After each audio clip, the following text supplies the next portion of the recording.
Yo muchas veces, obviamente, aliento esos signos positivos porque, insisto, yo creo que lo que yo busco es que ese empresario que está de pie y que está luchando se mantenga de pie. Porque, mire, a mí a veces me sorprende que mucha gente se alegra de que algo cierre, de que algo desaparezca, como para decir, tuve razón. Y la verdad que cada negocio honesto que cierra es un fracaso para toda la sociedad, es una derrota para el país. Porque hay un...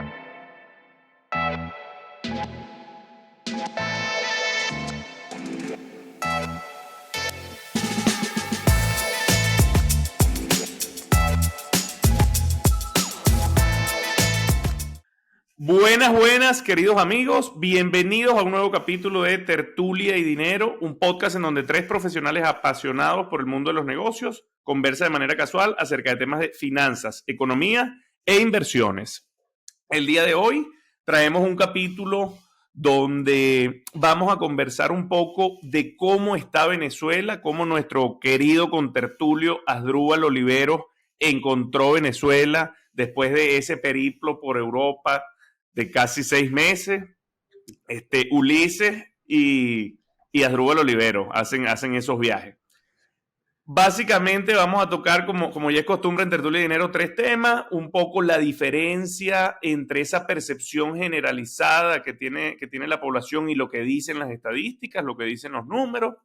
También vamos a ver un poco cómo va la proyección, ¿no? Lo que se esperaba versus lo que está haciendo a día de hoy en estos primeros 4 meses del año, y un poco entender cuáles fueron los sectores que crecieron, cuáles fueron los sectores que resistieron y bueno, los que se vinieron a menos durante el primer trimestre y lo que va del segundo trimestre, ¿no?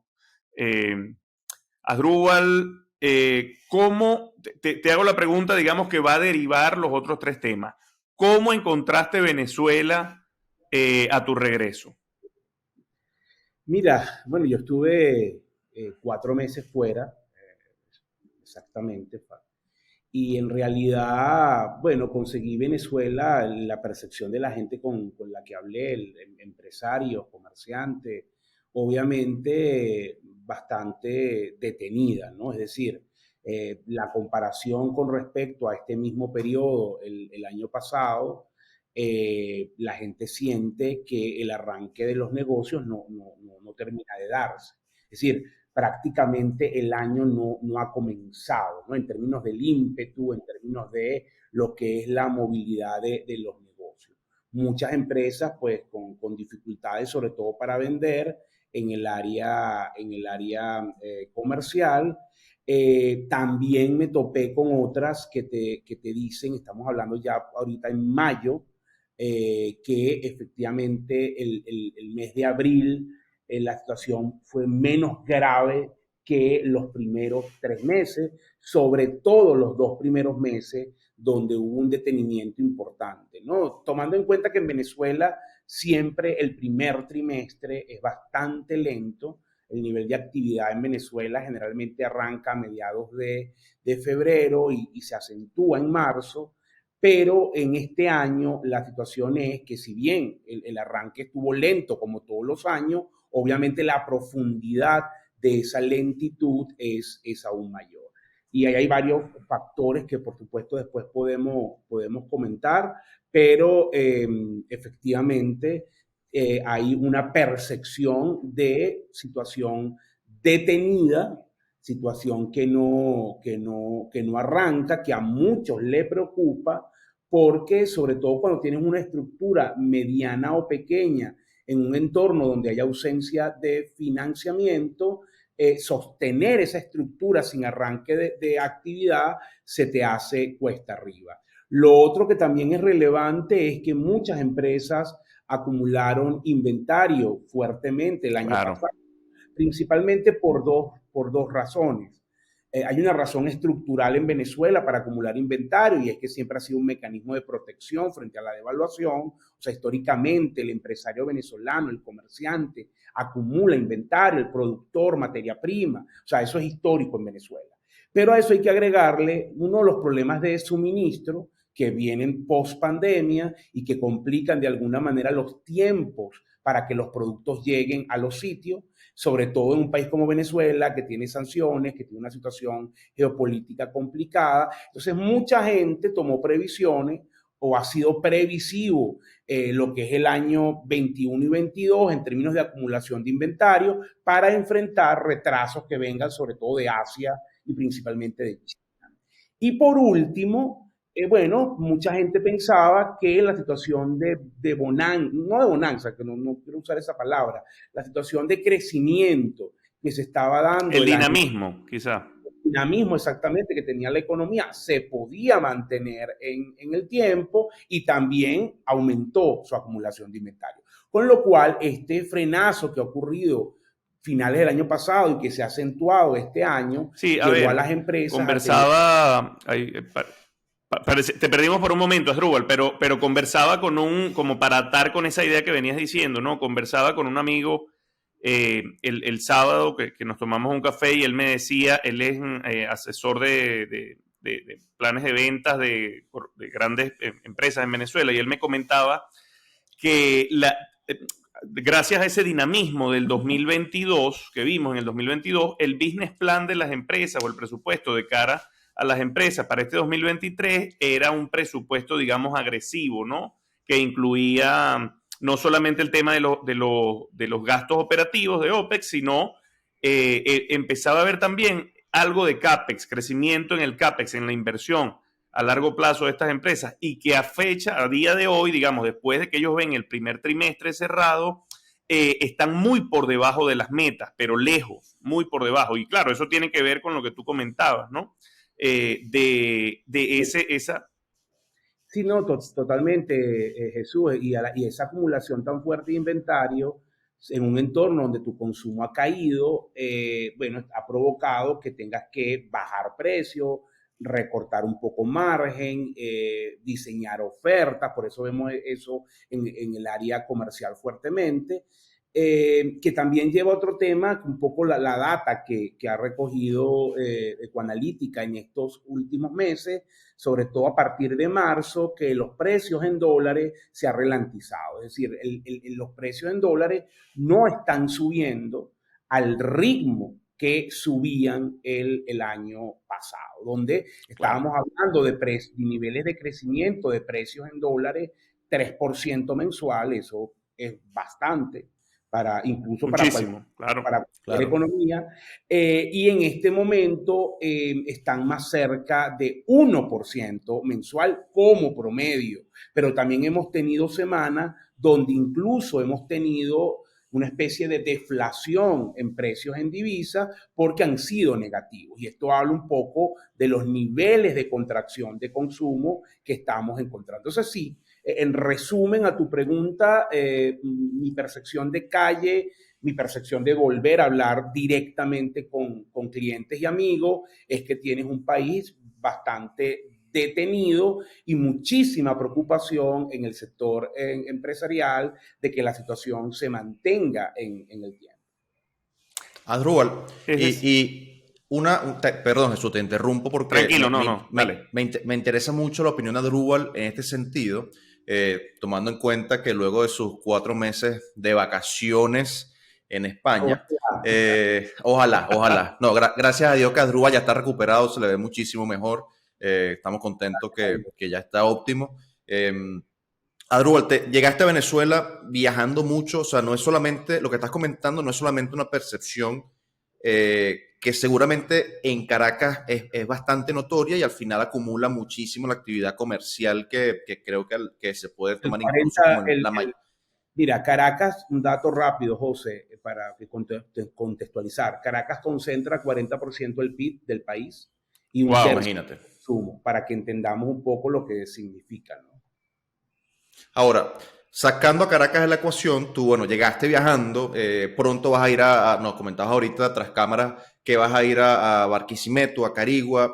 ¿Qué sientes fuera de Caracas? O sea, en el interior esta situación es peor, hay mayor ralentización, hay mayor preocupación, y no sé capaz que puedas recomendar a esas personas que nos escuchan desde el interior como para calmar, porque capaz en Caracas la gente pueda ir a Coanalytica, te toca la puerta, tiene mayor posibilidades de escucharte, de verte, pero capaz para alguien que está en el Tigre, en el Tamacuro, que tiene su negocio y que nos escucha, no se le hace tan fácil tener un asesor o un consultor a la mano como tú, ¿no?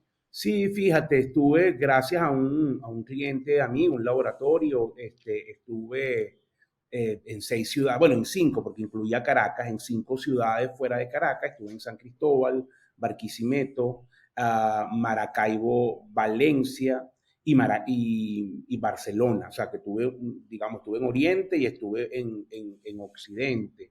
La verdad que la percepción, José, es muy similar en términos de lo que comenté hace un momento, pero lo que siento es que en Caracas lo magnificamos más, porque Caracas siempre ha tenido una situación muy particular, por eso lo llaman, bueno, la burbuja, ustedes allá tienen unos elementos de privilegio, que es cierto, obviamente, Caracas por concentrar el poder en estos tipos de regímenes, pues eso se ve muchísimo. Pero, entonces, para el caraqueño o para el empresario caraqueño, el cambio fue muy brusco en términos de cómo venía, cómo ocurrió el frenazo y lo que ve hacia adelante. Para quien está fuera de Caracas, la situación ya era crítica, la mejora no fue tan significativa, más allá de algunas ciudades, y por lo tanto el frenazo lo agarra un poco, no te voy a decir con cierta capacidad de reacción, es decir, de entendimiento, no sé si me hago entender.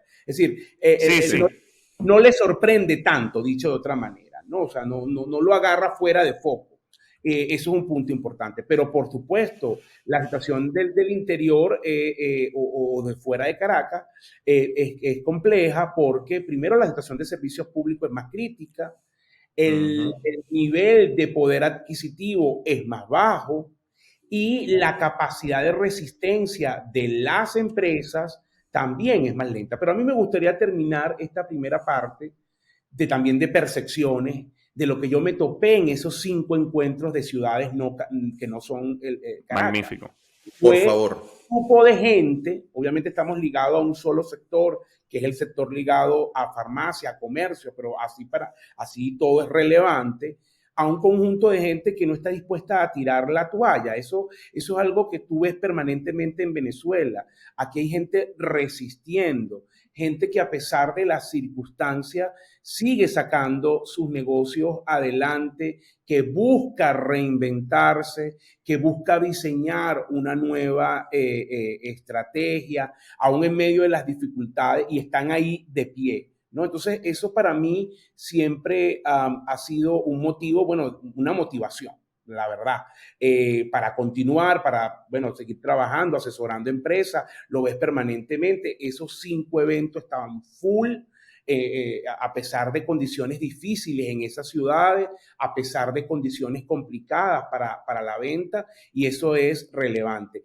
Tú me preguntabas, bueno, ¿qué recomendación a los negocios? Lo decía en esas charlas, obviamente muy resumido. El tema clave sigue siendo trabajar en lo que tú puedes controlar.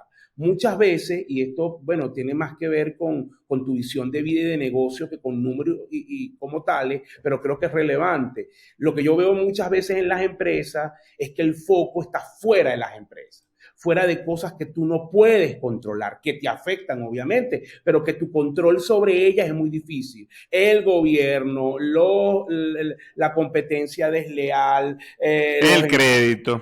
Enchufado. Bueno, ay, usted puede controlar eso. Tú en el corto plazo y la verdad que tienes incidencia nula sobre eso. Entonces, lo que tú tienes a tu cargo es tu negocio. Es, bueno, ¿cómo puedo mejorar internamente mi negocio? Entonces, yo siento que ocurre una situación que es muy peligrosa.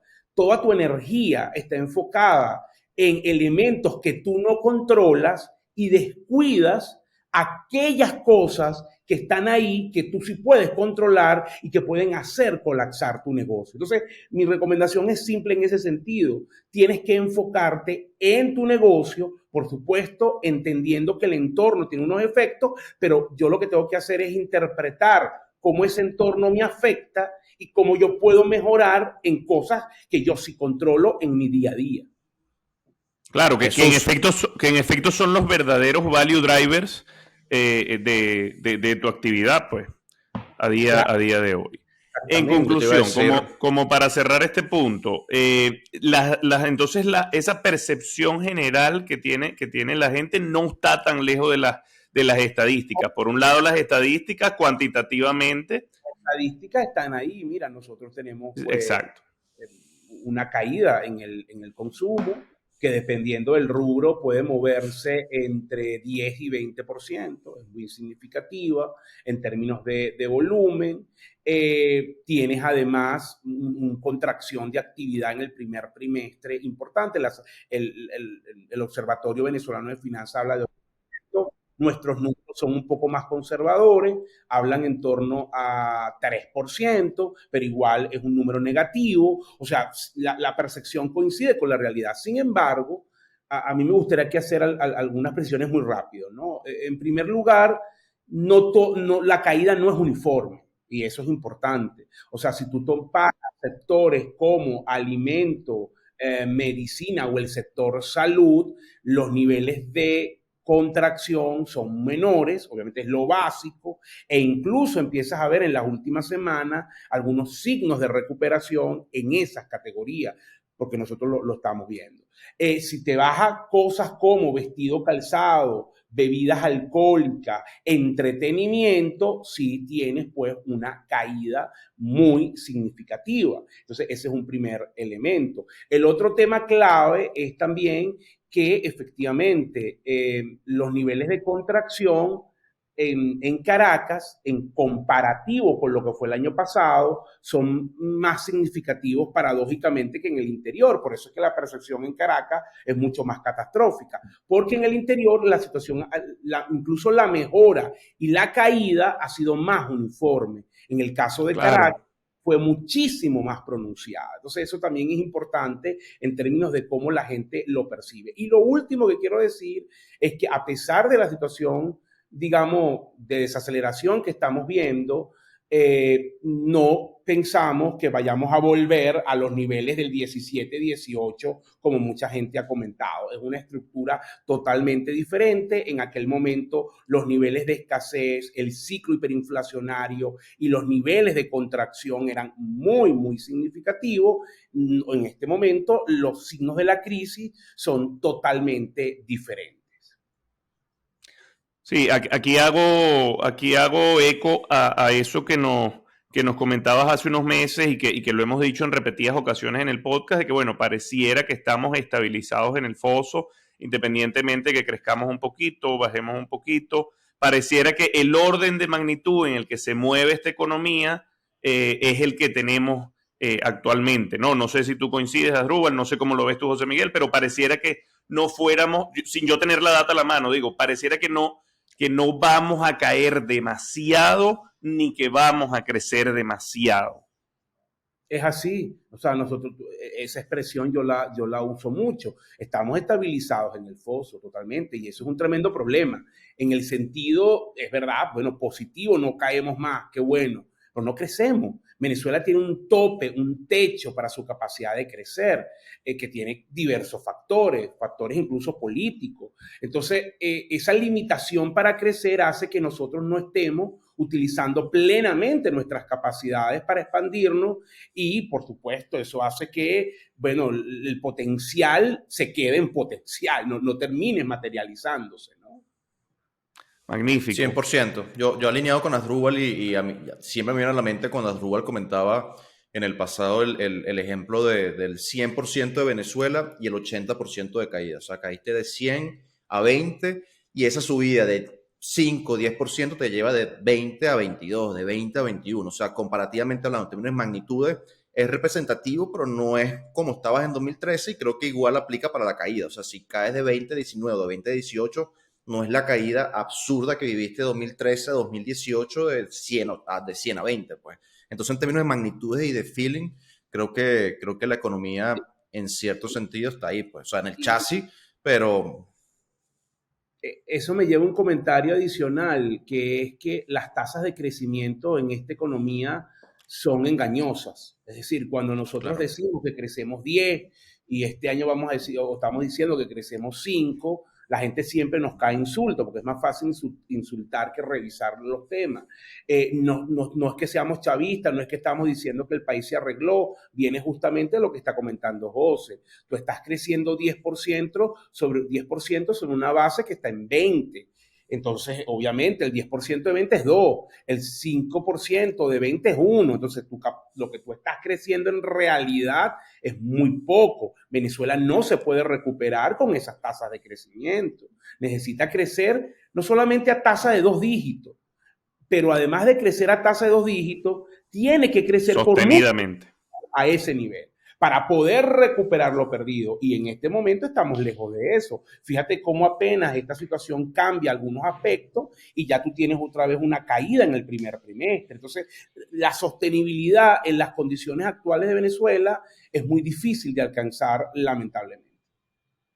Magnífico, es así. Ahora, antes de pasar al siguiente tema, ¿no? Ya tocamos con bastante detalle el tema de las diferencias entre las percepciones y lo que es la estadística y cómo va la proyección del año. Ahora bien, les hago otra pregunta y aquí me voy a incluir también. Este podcast, ¿quién lleva este podcast a la audiencia? ¿Viene gracias a quién? ¿Empieza Asdrúbal o empieza José Miguel? ¿Quién quiere empezar hoy? No, el doctorísimo Asdrúbal Olivero, que aquí vamos en orden. ¡Qué honor! El Ulises de la Odisea. Amén. Mira, este podcast llega gracias a los amigos de Venezuelan Cargo Broker, que es una empresa de logística integral con más de 14 años de experiencia, que significa presencia y cobertura en los principales puertos y aeropuertos del mundo. Actualmente son líderes en el mercado venezolano, movilizando más de 4.500 contenedores al año para los principales importadores del país. Así que si usted necesita importar, exportar un contenedor, algo ligado a carga aérea, desde cualquier origen a cualquier destino, servicios de transporte, aduana, todo eso lo hacen los amigos de Venezuelan Cargo Broker, así que no duden en contactarlos. Buenísimo. Perfecto. Este podcast llega gracias también a Ron Santa Teresa 1796. Santa Teresa 1796, el ron super premium más premiado del mundo y un orgullo para los venezolanos. Y esperamos que este lunes, de temas no tan sabrosos, pero temas que hay que conversar, lo estén acompañando con un roncito Santa Teresa 1796. Los temas incómodos también tienen que conversarse, Faría. Y eso es lo que estamos haciendo hoy en Tertulia de Dinero. Y por si fuera poco, este podcast llega también gracias a Hábitat Inmobiliaria. El mundo cambió y la forma de comprar inmuebles también. Sin duda, Hábitat Inmobiliaria son los mejores expertos para la compra o venta de sus inmuebles. También llega gracias a mi banco preferido, BAM Plus, que sin duda alguna, la cuenta Divisas Plus es lo máximo. Con Pago Plus hago mis pagos móviles rapidito en bolívares con cargo a mi cuenta en divisas y me alivia mucho porque yo no tengo que andar con efectivo encima esperando vuelto, sino que movilizo mis divisas tranquilamente. Todos los beneficios de esta cuenta usted lo puede consultar a través de las redes sociales de BanPlus, @BanPlusOnline. Divisas Plus, siempre a la mano. Magnífico. Ahora, ya conversamos de las diferencias entre la percepción y las estadísticas. Conversamos acerca de la proyección, de cómo íbamos al año versus lo que se esperaba. Nos diste también, Asdrúbal, un overview sobre los sectores que resistieron, los que estaban mejor posicionados, los que cayeron vertiginosamente. Recuerdo por ahí el tema de consumo discrecional. Ahora bien, yo quisiera cerrar con este tema que fue algo que nos preguntaron en redes sociales y lo vimos y al final está muy alineado con los otros 3 temas que dijimos. Aquí ya una opinión como más general, ¿no? Más conversacional.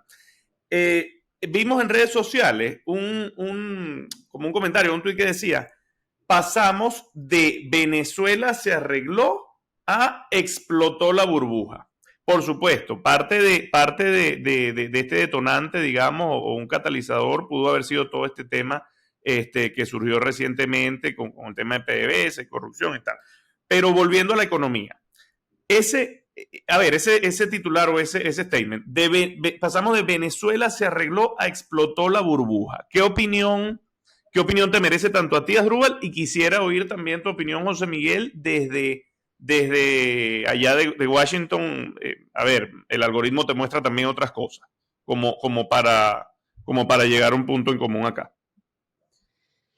Mira, yo la verdad que, ojo, entiendo que la gente y la opinión pública le dé títulos rimbombantes a las cosas porque así es más fácil entenderla. Ahora, si uno es riguroso de la economía, nunca se arregló Venezuela, ni tampoco necesariamente es una burbuja, ¿no? Entonces la expresión a mí, desde el punto de vista técnico, insisto, estando en una parrilla, conversando con amigos, obviamente la puedes utilizar, es válido, ¿no? Pero si tú quieres una discusión técnica entre economistas, la verdad que no vas a hablar ni que Venezuela se ha arreglado, ni que hubo una explosión de burbuja.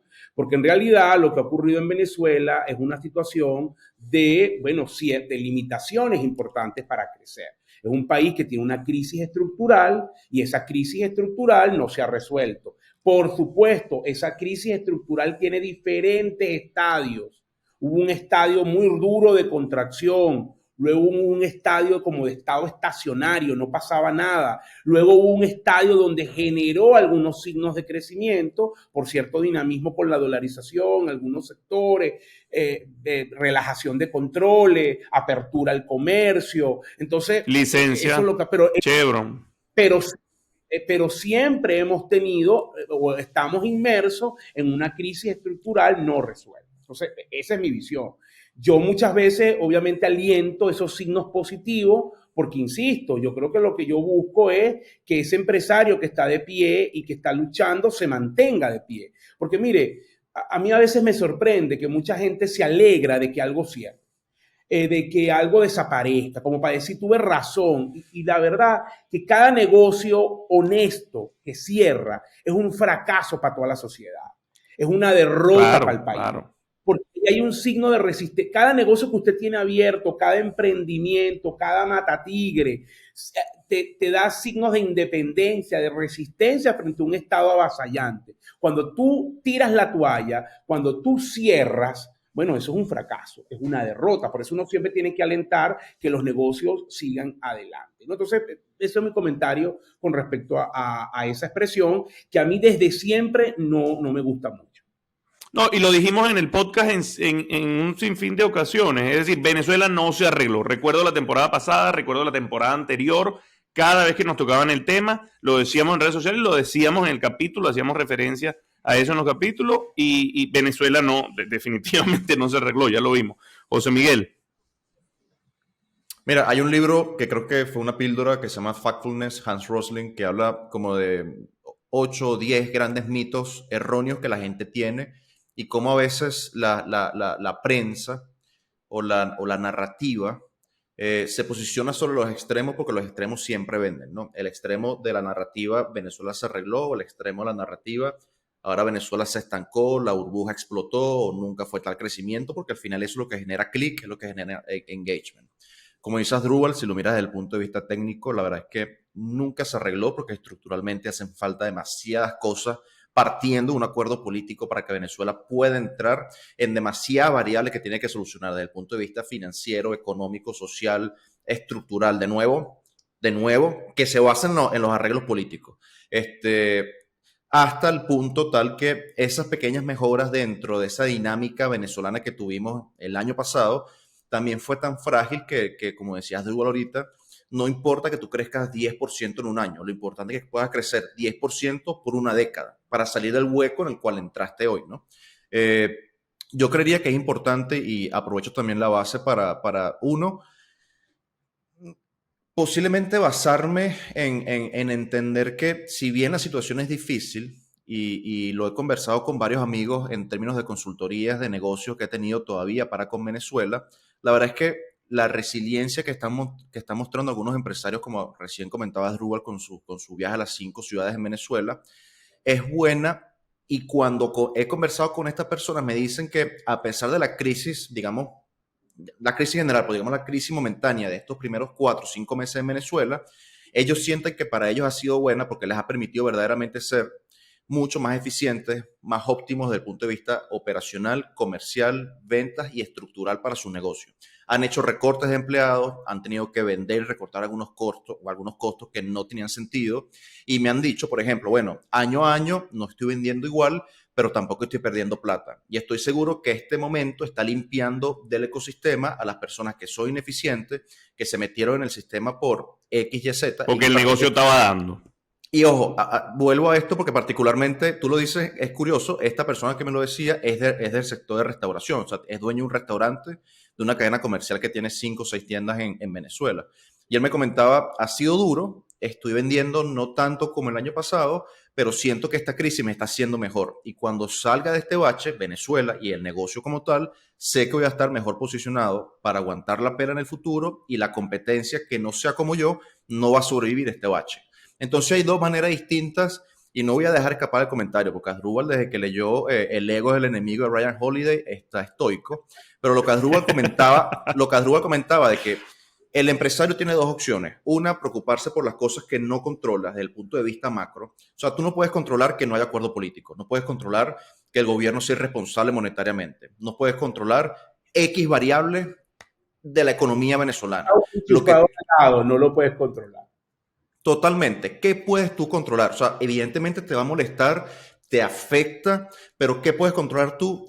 La estrategia operativa de tu negocio, qué tan eficiente eres con el manejo de tu inventario, qué tan buen líder y gerente eres y qué tan buen motivador eres para mantener a tus empleados contentos y trabajando y echándole pichón, haciendo feliz a sus clientes. Esas son cosas que parecen una vertical motivacional y sacada de un libro de autoayuda, pero que verdaderamente desde el punto de vista estratégico de un negocio son muy importantes. Y es un pensamiento estoico de Marco Aurelio. Dice, tú tienes que enfocarte en lo que tú puedes controlar y no en lo que no puedes controlar. Y lamentablemente el empresario venezolano se genera demasiada ansiedad en esas cosas que no puede controlar. Entonces un consejo bastante importante y lo retomo porque Asdrúbal lo dijo, enfóquense hacia adentro, en sus cosas, en sus controles operativos, en hacer su operación mucho más lean, en su estrategia comercial de negocio y en cuidar a su cliente. Podemos hablar en el último capítulo, seguramente conversaremos un poquito más a detalle para no extenderme demasiado, de cómo los negocios que yo creo que hoy están sobreviviendo mejor son posiblemente esos negocios que no se enfocaron en el nicho y en el dólar de lujo, que es el que más está sufriendo, sino en los negocios que se enfocaron en ese segmento más empobrecido, que creo que Asdrúbal lo comentaba recientemente. Y hay en uno de los capítulos anteriores, sí. Entonces, para no extenderme, porque ya vamos un poquito lejos en este capítulo, mi recomendación sería, al igual que Asdrúbal, tome esa base, enfóquense en lo que pueden controlar. La situación es difícil, hacen falta demasiadas cosas para que Venezuela salga de este bache, pero hay que seguir echando para adelante. Lo más fácil sería cerrar, bajar a Santa María e irse, pero hay gente que quiere seguir luchando por Venezuela. Y tomo también esta base y cierro el comentario porque también irse, José, es complicado. O sea, la situación no es color de rosa, obviamente. Son otro tipo de problemas, pero problemas al fin. Y llegar a instalarte en otra economía, con otros grados de competitividad, con otra cultura de consumidor, con otra cultura empresarial. Tienes que medir bien con qué capital vas, qué vas a hacer. O sea, hay unos dinamismos hoy en la dinámica global que son complejos. En Estados Unidos, sí. En Europa, el tema de la guerra, las implicaciones de la guerra con Rusia, el desacoplamiento entre Estados Unidos y China, los problemas de maduración de las clases medias en América Latina, o sea, al final el tumulto que hay en Argentina. Entonces, el mundo tampoco es fácil. Y ya si has asentado un negocio en Venezuela, irte no es tan sencillo. Entonces, tienes que pensar bien tus decisiones. Y para muestra un botón, Asdrúbal tuvo 4 meses de vacaciones en Madrid, viviendo en los dividendos y se regresó a trabajar. Imagínate tú. Lo diga diciendo que vacaciones, porque ojalá. Mira, Faría, ¿tenemos alguna píldora, alguna recomendación para la audiencia hoy? Un libro que sí está en español, para que Asdrúbal no se moleste y se vaya a tiempo. Y ojo, un libro a mí me ha servido muchísimo. Una de las cosas que más quería aprender en la maestría era de marketing. Y fue una materia que vi el año pasado, en el primer semestre. Este libro lo recomendaron y es extremadamente básico, pero es de los mejores libros que puedo recomendar de marketing. Se llama, en español es el plan de marketing de una página. El autor se llama Alan Deep. Hay una página que vende libros en Caracas que se llama Mentes Curiosas, que lo tiene en español en Caracas. No sé si lo tiene todavía en inventario, pero creo que si se lo piden, ellos lo traen directamente desde Amazon para Venezuela.